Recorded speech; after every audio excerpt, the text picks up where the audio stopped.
નમસ્કાર.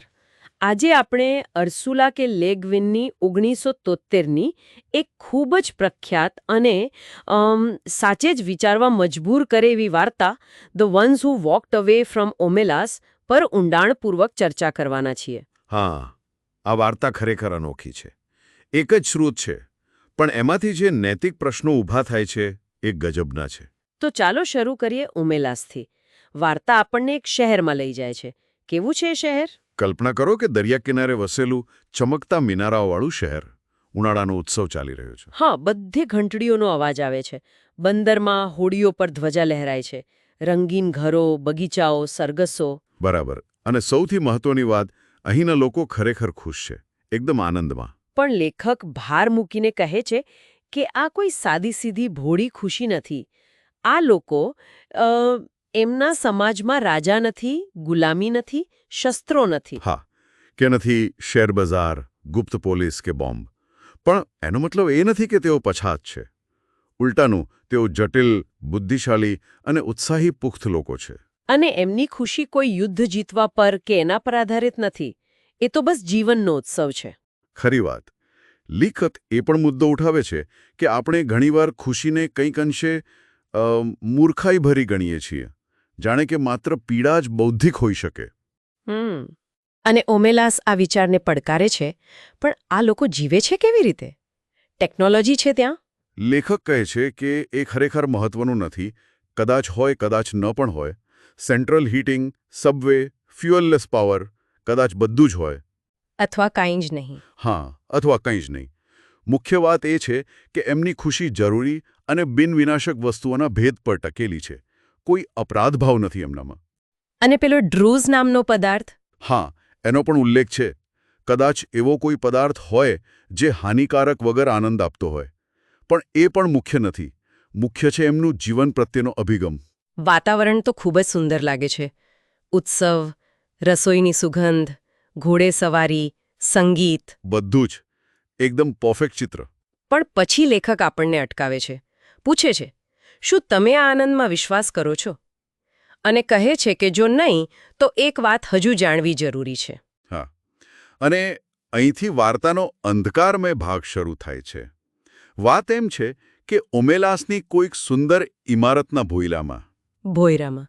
હા, અથવા કોઈ ઘરના ભોયરામાં એક નાનકડો બારી વગરનો હંમેશા તાળું મારેલો ઓરડો છે. અને એ ઓરડામાં શું છે?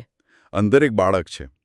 ઉંમર લગભગ 10 વર્ષની હશે, પણ દેખાવમાં 6 વર્ષનું માંડ લાગે. કેમ એવું? એ મંદબુદ્ધિનું લાગે છે. કદાચ જન્મથી જ, અથવા કદાચ ભય, કુપોષણ અને સતત ઉપેક્ષાને કારણે એની આવી હાલત થઈ ગઈ છે. ઓહ! એ પોતાની જ ગંદકીમાં બેસી રહે છે. એને ખાવામાં દિવસમાં ફક્ત અડધો વાટકો મકાઈનો લોટ અને થોડી ચરબી મળે છે. હે ભગવાન! એની સાથે કોઈ વાત કરે છે? કોઈ ધ્યાન રાખે છે? એ સાવરણીઓથી ડરે છે. દરવાજો તો હંમેશા બંધ જ રહે. ક્યારેક કોઈ આવે, એને કદાચ ઊભા થવા લાત પણ મારે અને ખાવાનું પાણી મૂકીને તરત જતું રહે. જે આવે છે એ પણ એના તરફ જુએ છે, ડર અને ઘૃણાથી. અને બાળક એ શું કરે છે? પહેલાં એ મદદ માટે બૂમો પાડતું હશે, રાત્રે રડતું હશે, પણ હવે બસ ક્યારેક થોડું બોલે છે, હું સારું થઈશ, પ્લીઝ મને બહાર કાઢો. પણ કોઈ જવાબ નથી આપતું. આ તો ભયાનક છે. પણ ઓમેલાસના બીજા લોકોનું શું? શું એમને આની ખબર છે? હા, અને આ જ સૌથી આઘાતજનક વાત છે. ઓમેલાસના બધા જ લોકો, દરેક પુખ્ત વ્યક્તિ અને ઘણા કિશોરો પણ જાણે છે કે આ બાળક ત્યાં છે.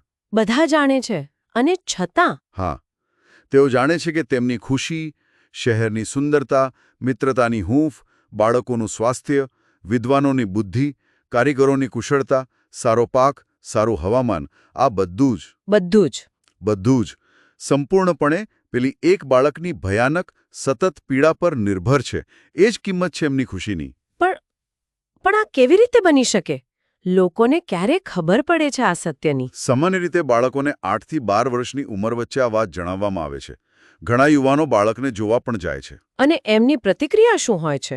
શરૂઆતમાં તો આઘાત, ગુસ્સો, અણગમો. તેઓ સમજી નથી શકતા. તેઓ કંઈક કરવા માંગે છે, બાળકને મદદ કરવા. પણ કરી નથી શકતા. ના, કારણ કે તેમને સમજાવવામાં આવે છે કે જો એ બાળકને ત્યાંથી બહાર કાઢી, સાફ કરી, ખવડાવી, દિલાસો આપવામાં આવે તો તે જ ક્ષણે ઓમેલાસની બધી સમૃદ્ધિ અને ખુશી ખતમ થઈ જશે, નષ્ટ થઈ જશે. આ શરતો છે, બદલી ન શકાય તેવી. એટલે એકની પીડા પર હજારોની ખુશી ટકેલી છે.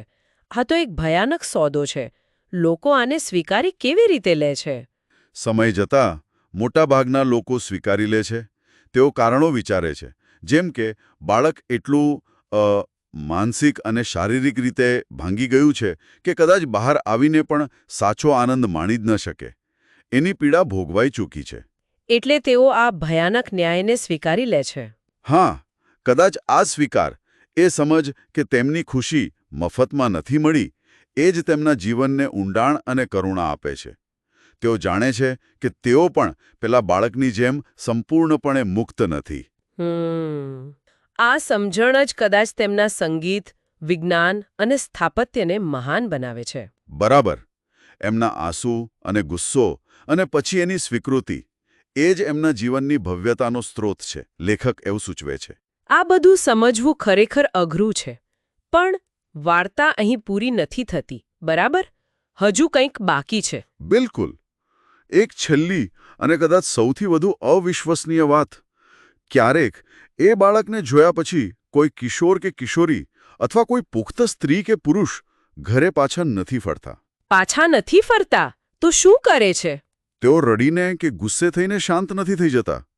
પરિસ્થિતિનો સ્વીકાર નથી કરતા. તો તેઓ ચૂપચાપ એકલા જ ઓમેલા શહેર છોડી દે છે. સુંદર દરવાજાઓમાંથી બહાર નીકળી ખેતરો વટાવીને ચાલવાનું શરૂ કરે છે. કઈ તરફ? પશ્ચિમ કે ઉત્તર તરફ, પર્વતો તરફ. તેઓ અંધારામાં ચાલતા રહે છે અને ક્યારેય પાછા ફરતા નથી. તેઓ ક્યાં જાય છે? શું લેખક કહે છે એ વિશે? લેખક કહે છે કે એ જગ્યા ઓમેલાસ કરતાં પણ વધુ અકલ્પનીય છે. કદાચ એવી કોઈ જગ્યા છે જ નહીં. પણ જેઓ જાય છે તેઓ જાણે છે કે તેઓ ક્યાં જઈ રહ્યા છે. વાહ!